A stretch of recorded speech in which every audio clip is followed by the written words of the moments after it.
নাই আমি এটা কথা বাৰে বাৰে কৈ আছোঁ যেন আজি আমি নগাঁও জিলাত বিশেষকৈ নগাঁও জিলাত খিলঞ্জীয়া কেতিয়াও সুৰক্ষিত নহয় আৰু ইয়াৰ বাবে যিখিনি অনা অসমীয়া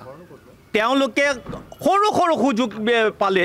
আমাৰ খিলঞ্জীয়া ভূমিপত্ৰসকলৰ লগত খিলঞ্জীয়া লোকসকলৰ ওপৰত আক্ৰমণ কৰাৰ এটা হিতে পৰিকল্পনা কৰিছে আৰু এই পৰিকল্পনাটো এজন ব্যক্তি নহয় এইটো আপুনি চাওক আজি খুব বেছি 10-15 দিনৰ আগত ঠিক এনেকুৱা এটা ঘটনা হৈছিলে আমাৰ এজন ছাত্ৰ সন্থাৰ ল'ৰাৰ ভাতৃক এইদৰে গুৰুকে পিটিছিলে আৰু প্ৰশাসনে এটা কথা কৈছিলে যেন ইয়াৰ ব্যৱস্থা কৰা হ'ব আৰু পুনৰবাৰ এনেকুৱা ঘটনা হোৱাৰ যেন নহয় তাৰ ব্যৱস্থা কৰা হ'ব হয় নগাঁও মাজমজিয়া জেগা নাছিৰ হুছেইন নেকি এনেকুৱা আছিলে কিন্তু আজিলৈকে তেওঁলোকক কাৰ্যত কৰিব পৰা নাই কিন্তু আমি এটা প্ৰশ্ন কৰিব বিচাৰিছোঁ বীৰ লাচিত সেনাই যে আমি আমাৰ ল'ৰাখিনিক আমাৰ খিলঞ্জীয়া মানুহখিনিক এইদৰে মাৰপিট খাই পেলাই জীয়াই থকাৰ এটা পৰিৱেশ সৃষ্টি কৰিবলৈ সুবিধা দিব লাগিব না ইয়াৰ বিৰুদ্ধে এটা ব্যৱস্থা গ্ৰহণ কৰিব লাগিব আমি আজি সকলো সংবাদ মাধ্যমৰ জৰিয়তে সকলোকে এটা কথা কৈছোঁ আজি আমি যদি কিবা এটা কাম কৰিব বিচাৰোঁ তেতিয়া আমি আইন হাতত তুলি লোৱা বুলি বিভিন্ন মানুহে ক'বলৈ বিচাৰে কিন্তু কথা হ'ল যদি প্ৰশাসনে নকৰে খিলঞ্জীয়াৰ স্বাৰ্থত বীৰ লাচিত সেনাই যিকোনো পৰিৱেশ সৃষ্টি কৰিব পাৰে যিকোনো অৱস্থালৈ যাব পাৰে আৰু যদি তাৰ বিৰুদ্ধে প্ৰশাসনে ব্যৱস্থা লওক সোনকালে লওক খিলঞ্জীয়াৰ ইয়াত আধিপত্যটো থাকিব লাগিব সুৰক্ষিত হৈ থাকিব লাগিব আৰু যদি এইদৰে ঘটনা হৈ থাকে বীৰ লাচিত সেনাই অতি কঠোৰ হ'বলৈ বাধ্য হ'ব নাই আমি এটা কথা বাৰে বাৰে কৈ আছোঁ যেন আজি আমি নগাঁও জিলাত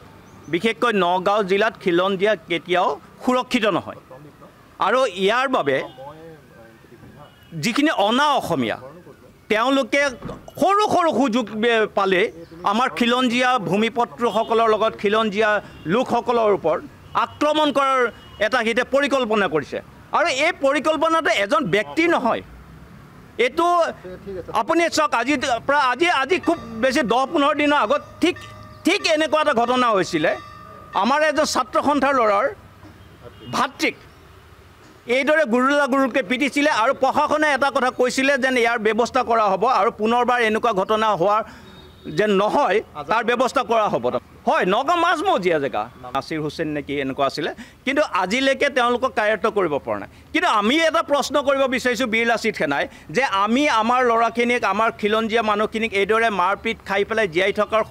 এটা পৰিৱেশ সৃষ্টি কৰিবলৈ সুবিধা দিব লাগিব না ইয়াৰ বিৰুদ্ধে এটা ব্যৱস্থা গ্ৰহণ কৰিব লাগিব আমি আজি সকলো সংবাদ মাধ্যমৰ জৰিয়তে সকলোকে এটা কথা কৈছোঁ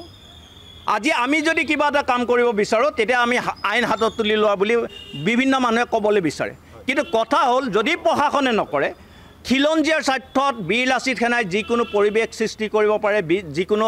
অৱস্থালৈ যাব পাৰে আৰু যদি